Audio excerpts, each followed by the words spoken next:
പിതാവിന്റെയും പുത്രന്റെയും പരിശുദ്ധാത്മാവിന്റെയും നാമത്തിൽ ആമേൻ. എൻ്റെ പ്രിയപ്പെട്ടവരെ, ഇന്ന് ഓഗസ്റ്റ് 11 തിങ്കളാഴ്ച നമുക്ക് അമ്മയോട് ചേർന്ന് പ്രാർത്ഥിക്കാം. അമ്മേ പരിശുദ്ധമ്മേ, അമ്മേ പരിശുദ്ധമ്മേ, ദൈവമാതാവേ, ദൈവമാതാവേ, കൃപാസനത്തിലൂടെ ഞങ്ങൾക്കും ഞങ്ങളുടെ ദേശത്തിനും അമ്മ മധ്യസ്ഥം തേടി തന്ന എല്ലാ അനുഗ്രഹങ്ങൾക്കും കൃപകൾക്കും ഞങ്ങളിപ്പോൾ ഹൃദയം നിറഞ്ഞ നന്ദി പറയുന്നു.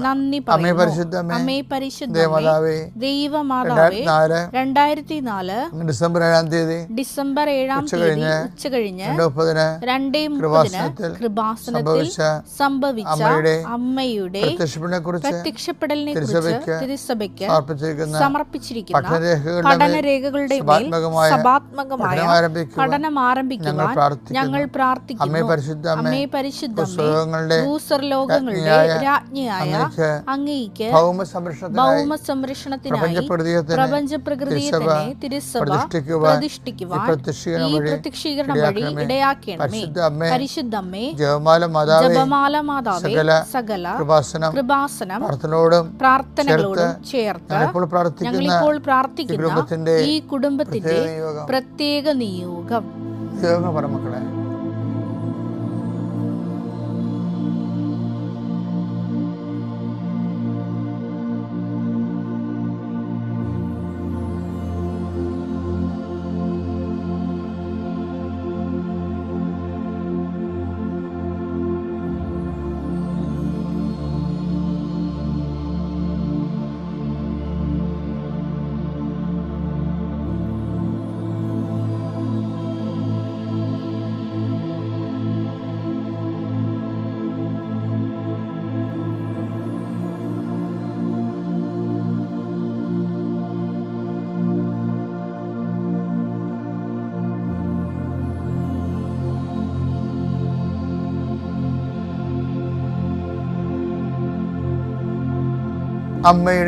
അമ്മയുടെ പ്രത്യക്ഷീകരണത്തിന്റെ ഈ അനുഗ്രഹവേളയിൽ ഞങ്ങൾക്ക് സാധിച്ചു തരുവാൻ കനിയണമേ.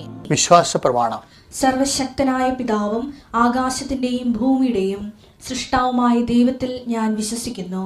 അവിടുത്തെ ഏകപുത്രനും ഞങ്ങളുടെ കർത്താവുമായ ഈശോമിശിഹായിലും ഞാൻ വിശ്വസിക്കുന്നു. ഈ പുത്രൻ പരിശുദ്ധാത്മാവിനാൽ ഗർഭസ്ഥനായി കന്യകാമറിയത്തിൽ നിന്ന് പിറന്ന് പൊന്തിയോസ് പീലാത്തോസിന്റെ കാലത്ത് പീഡകൾ സഹിച്ച് കുരിശിൽ തറയ്ക്കപ്പെട്ട് മരിച്ച് അടക്കപ്പെട്ട് പാതാളങ്ങളിൽ ഇറങ്ങി മരിച്ചവരുടെ ഇടയിൽ നിന്ന് 3-ാം നാൾ ഉയർത്ത് സ്വർഗത്തിലേക്ക് എഴുന്നള്ളി സർവശക്തിയുള്ള പിതാവായ ദൈവത്തിന്റെ വലതുഭാഗത്തിരിക്കുന്നു.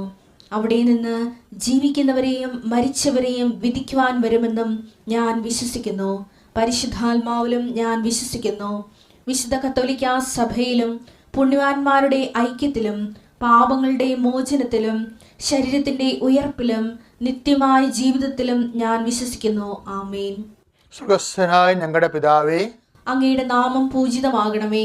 അങ്ങയുടെ രാജ്യം വരണമേ. അങ്ങയുടെ തിരുമനസ് സ്വർഗത്തിലെ പോലെ ഭൂമിയിലുമാകണമേ. അന്നു വേണ്ടുന്ന ആഹാരം ഇന്ന് ഞങ്ങൾക്ക് തരണമേ. ഞങ്ങളോട് തെറ്റ് ചെയ്യുന്നവരോട് ഞങ്ങൾ ക്ഷമിക്കുന്നത് പോലെ ഞങ്ങളുടെ തെറ്റുകൾ ഞങ്ങളോടും ക്ഷമിക്കണമേ. ഞങ്ങളെ പ്രലോഭനത്തിൽ ഉൾപ്പെടുത്തരുതേ, തിന്മയിൽ ഞങ്ങൾ രക്ഷിക്കണമേ. ആമേൻ. നന്മ നിറഞ്ഞ മറിയമേ, സ്വസ്തി. കർത്താവ് അങ്ങയുടെ കൂടെ സ്ത്രീകളിൽ അങ്ങ് അനുഗ്രഹിക്കപ്പെട്ടവളാകുന്നു. അങ്ങയുടെ ഉദരത്തിൻ ഫലമായി ഈശോ അനുഗ്രഹിക്കപ്പെട്ടവനാകുന്നു. പരിശുദ്ധ മറിയമേ, തമ്പുരാന്റെ അമ്മേ, പാപികളായ ഞങ്ങൾക്ക് വേണ്ടി ഇപ്പോഴും ഞങ്ങളുടെ മരണസമയത്തും തമ്പുരാനോട് അപേക്ഷിക്കണമേ. ആമേൻ. എൻ്റെ കർത്താവേ, നിന്റെ ഉന്നതമായ നാമത്തിന് സ്വസ്ഥം ചെയ്യുന്നു. എൻ്റെ കർത്താവേ, നിന്റെ വിശുദ്ധ പൗരോഹിത്യത്തെ മഹത്വപ്പെടുത്തണമേ. കർത്താവേ, സഭയിലുള്ള സാന്നിധ്യം ദൃഢമാക്കണമേ. 39 വർഷം ഞാൻ അർപ്പിച്ച കുർബാനയുടെ യുഗതിയാൽ കൃപാസനത്താര ജീവനോടെ പ്രത്യക്ഷപ്പെട്ട പരിശുദ്ധ അമ്മയുടെ മാധ്യസ്ഥത ദൈവവേദനെ നീ അനുഗ്രഹിക്കപ്പെടട്ടെ. നിൻ്റെ കുടുംബം അനുഗ്രഹിക്കപ്പെടട്ടെ. നിൻ്റെ യാത്ര, നിൻ്റെ ചിന്തകൾ, നിൻ്റെ ആലോചനകൾ, നീ എടുക്കുന്ന തീരുമാനങ്ങൾ ദൈവവേദനെ കർത്താവ് നിന്നെ ആശീർവദിക്കട്ടെ. നീ ആരെ കോണ്ടാക്ട് ചെയ്യുന്നുവോ, ആരോട് ഫോണിൽ സംസാരിക്കുന്നുവോ, എവിടെ കൊണ്ട് നീ സഞ്ചരിക്കുന്നുവോ, എന്തിനു വേണ്ടി സഞ്ചരിക്കുന്നുവോ, നിൻ്റെ യാത്രകളെല്ലാം ലക്ഷ്യങ്ങളെല്ലാം കർത്താവ് അനുഗ്രഹിക്കട്ടെ. നിത്യം പിതാവ് പുത്രനും പരിശുദ്ധാത്മാവിൽ നയിക്കുക. ആമേൻ. എൻ്റെ പ്രിയപ്പെട്ടവരെ, കഴിഞ്ഞ ദിവസങ്ങളിൽ നമ്മുടെ യൂട്യൂബിലെ അവസാനം വന്നപ്പോൾ ചെറിയ കംപ്ലയിൻ്റ് ചെയ്തു. അത് കേൾക്കുന്നില്ല എന്ന് പറഞ്ഞു. അച്ഛൻ്റെ ശബ്ദം കേൾക്കുന്നില്ല. അപ്പോൾ അത് ഞങ്ങളുടെ എററല്ലത്, അത് യൂട്യൂബിൽ തന്നെ ഉള്ള സാങ്കേതിക പ്രശ്നങ്ങളാണ്. നമ്മുടെ മാസ്റ്ററെല്ലാം കറക്റ്റാണത്. അവിടെ ഞങ്ങൾ ഉടനെ ആ പ്രസംഗം രണ്ടാം അപ്പ് ചെയ്തായിരുന്നു. നിങ്ങൾ കണ്ടു കാണുമെന്ന് പ്രതീക്ഷിക്കുന്നു. എന്താ കണ്ടു കാണണമെന്ന് പറയുന്ന കാര്യം, ഇതൊരു സീരീസ് ഓഫ് വെളിപാടുകളാണ് വരണത്. കാര്യം കൃപാസനവും അതിൻ്റെ ആധ്യാത്മികതയെന്ന് പറയുമ്പോൾ മാതാവിൻ്റെ പ്രത്യക്ഷീകരണവുമായിട്ട് ബന്ധപ്പെട്ട് ദൈവം അപ്ഡേറ്റ് ചെയ്യുന്നതാണത്. അപ്പം അതുകൊണ്ട് തന്നെ അതിൻ്റെ ലിങ്ക് പോകാതിരിക്കാനാണ് ഞാൻ ഇടയ്ക്കിടയ്ക്ക് നിങ്ങൾ അപ്ഡേറ്റ് ചെയ്യണമെന്ന് പറയണം. നമുക്ക് ഒത്തിരിയേറെ പ്രശ്നങ്ങൾ ഉണ്ടാകത്തില്ലേ, മൾട്ടി പ്രോബ്ലംസില്ലേ ജീവിതത്തിൽ, മൾട്ടി പ്രോബ്ലംസ്. ഇന്ന് മകളെ പേർക്കിടാനെ കാണാൻ വേണ്ടി ആശുപത്രിയിൽ പോകണം, അവിടെ നിന്ന് പിന്നെ ഓഫീസിൽ പോകണം. ഓഫീസിൽ ചെല്ലുമ്പോൾ വേറെ അവിടെ ചില അസൈൻമെൻറ്റുകൾ ചെയ്ത് കാണത്തില്ല, അത് നമ്മളെ ഏൽപ്പിച്ച ആൾക്കാർ നമ്മളത് പരാജയപ്പെടുത്തി കാണും. അങ്ങനെ എവർ സോ മെനി വിത്ത് ഡിഫറെൻ്റ് ആയിട്ടുള്ള വിഷയങ്ങളെല്ലാം കൂടി ചില പറയും. എൻ്റെ തലക്ക് ഭ്രാന്ത് പിടിക്കണമെന്ന് പറയും. എന്ന് വെച്ചാൽ ഒരു പ്രശ്നമല്ല, പല പ്രശ്നങ്ങളെല്ലാം കൂടി നമ്മളല്ല ഫേസ് ചെയ്യേണ്ടത്. അങ്ങനെ വരുമ്പോൾ എന്ത് ചെയ്യണമെന്ന് അറിയാം മക്കളെ? അങ്ങനെ വരുമ്പോൾ നിങ്ങൾ 2 കൊരിന്ത്യൻസ് 1:20 വായിക്കണം, ഒരു 3-4 പ്രാവശ്യം വായിക്കണം. എന്നുവെച്ചാൽ ഓരോരോ വിഷയങ്ങൾക്ക് ആ സബ്ജക്റ്റ് വൈസ് തനത് കൃപകളുണ്ട്. അത് ഓട്ടോമാറ്റിക്കായിട്ട് വർക്കൗട്ട് ചെയ്യണമെന്നുണ്ടെങ്കിൽ ദൈവത്തിൻ്റെ നാമത്തിന് ആമേൻ പറയണം. അത് അപ്പോൾ ആമേൻ നമ്മൾ പറയാം. ഏറ്റവും പ്രയർഫുൾ, ഏറ്റവും വലിയ പ്രാർത്ഥന എന്താണ്? ആമേനാ. വെച്ചാൽ ഈശോ തന്നെ എന്താണ് നമുക്കറിയാം. അമ്മ എന്താ പറഞ്ഞത്? ആമേൻ. ഈശോ എന്താ പറഞ്ഞത്? ആമേൻ. ഇതാ കർത്താവിൻ്റെ ദാസി എന്ന് പറയുന്ന ഷോട്ട് ചെയ്യുമ്പോൾ ആമേനാ. അങ്ങേ വചനം പോലെ എന്നിൽ നിറവേറട്ടെ. അപ്പോൾ ഇടയ്ക്ക് നമ്മളെ ഒരു സംഘർഷത്തിലൂടെ പോകണമെങ്കിൽ ആമേൻ ഈശോ ആമേൻ എന്ന് പറയണം. അപ്പം എന്താ കാര്യം വെച്ചാൽ അവിടെ എന്താണ് തിരുമനസ്, അത് നിൻ്റെ തിരുമനസ് നിറവേറണമേ. ഈശോ എങ്ങനെയല്ലേ പൂങ്കാവനത്തിലൊക്കെ ഈശോ പ്രാർത്ഥിക്കുമ്പോൾ ഈശോയുടെ ഇഷ്ടം ഒന്നും നിറവേറുന്ന കാണുമ്പോൾ ഈശോ ഉടനെ പറയും ആമേൻ. പരിശുദ്ധാത്മ പറഞ്ഞു ആമേൻ, അതേ പിതാവേ എന്ന് പറയത്തില്ലേ? ചില അപ്പോൾ ആ പിതാവിൻ്റെ ഇഷ്ടം നിറവേറട്ടെ എന്ന് പറഞ്ഞ ആമേൻ. ഇപ്പോൾ ഈ ആമേൻ നമ്മൾ ഒരു പ്രത്യുത്തരം മാത്രമല്ല, നമ്മുടെ കംപ്ലീറ്റ് എക്സ്പ്രഷൻസ് ഓഫ് ഫെയ്ത്താണ് ആമേൻ. എന്തെങ്കിലും കാര്യം തെറ്റുപോയി, ഇപ്പോൾ ഒരു വണ്ടി തന്നെ മുട്ടി, അപ്പോൾ നിങ്ങൾ ആദ്യം പറയേണ്ടത് എന്താണ്?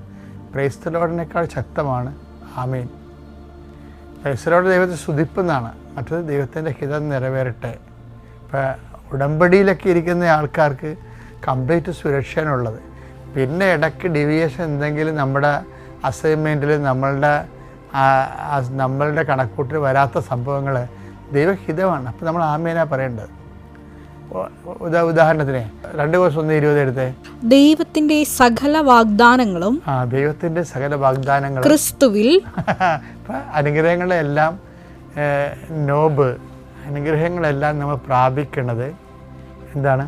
വാഗ്ദാനങ്ങൾ പ്രാപിച്ചുകൊണ്ടാണ്. നമ്മൾ ശരിക്കും പറഞ്ഞാൽ അനുഗ്രഹങ്ങളല്ല പ്രാപിക്കണത്. നമ്മൾ അനുഗ്രഹങ്ങളല്ല പ്രാപിക്കണത്, നമ്മൾ പ്രാപിക്കുന്ന വാഗ്ദാനങ്ങളാണ്. മനസ്സിലായ? ക്രിസ്ത്യാനിറ്റിയിൽ നമ്മൾ പ്രാപിക്കുന്നത് വാഗ്ദാനങ്ങളാണ്. നമ്മളത് ഫീൽ ചെയ്യണത് അനുഗ്രഹമായിട്ടാണെന്നാണ് ഉള്ളത്. നമുക്ക് ഫീൽ ചെയ്യണത് അനുഗ്രഹം. ഇപ്പോൾ ജോലി കിട്ടി, അനുഗ്രഹം. പക്ഷേ ജോലിയെക്കുറിച്ച് നീ പോകുന്നിടത്തെല്ലാം നിൻ്റെ ആഹാരം, നിൻ്റെ വസ്ത്രം, നിൻ്റെ ജീവിതം ഞാനത് ക്രമീകരിക്കും എന്നുള്ളത് എന്താണ്? അത് ദൈവത്തിൻ്റെ വാഗ്ദാനമാണ്. നമ്മൾ ജോലി കിട്ടിയെന്നല്ല പറയേണ്ടത്. ശരിക്കും പറഞ്ഞാൽ വാഗ്ദാനം പ്രാപിച്ചു എന്നാണ് പറയേണ്ടത്. കർത്താവിൻ്റെ വാഗ്ദാനം പ്രാപിച്ചു. ഇപ്പോൾ 8855 വാഗ്ദാനങ്ങളാണ് ബൈബിള് മുന്നോട്ട് വെക്കുന്നത്. ഇപ്പോൾ നിനക്ക് മരിച്ചു എന്ന് പറഞ്ഞാൽ അതിൻ്റെ അർത്ഥം എന്താണ്? വാഗ്ദാനം പ്രാപിച്ചു. എന്താ കാര്യം? വിശ്വസിക്കാൻ മരണമില്ലല്ലോ. എന്നെ വിശ്വസിക്കുന്നത് മരിച്ചാലും ജീവിക്കും. അപ്പോൾ നമ്മളെന്ത് ചെയ്യണേ? മരിച്ചു എന്ന് നമുക്ക് പറയാൻ പറ്റത്തില്ല, വാഗ്ദാനം പ്രാപിച്ചു. അത് എപ്പോഴും നമ്മൾ ശ്രദ്ധിക്കണം. എന്ന് വെച്ച് കഴിഞ്ഞാൽ ഇപ്പം ദൈവഹിതപ്രകാരമുള്ള ദൈവ പദ്ധതി അനുസരിച്ചുള്ള ജീവിതത്തിൽ ഏറ്റവും മീനിങ് ഫുള്ളായിട്ടുള്ള വാക്കാണ് ആമേൻ. ആമേൻ എന്ന് വെച്ച് കഴിഞ്ഞാൽ പിന്നെ അനുഗ്രഹങ്ങൾ പ്രാപിക്കുന്നതിന് പകരം നമ്മൾ പ്രാപിക്കുന്നത് വാഗ്ദാനങ്ങളാണ്.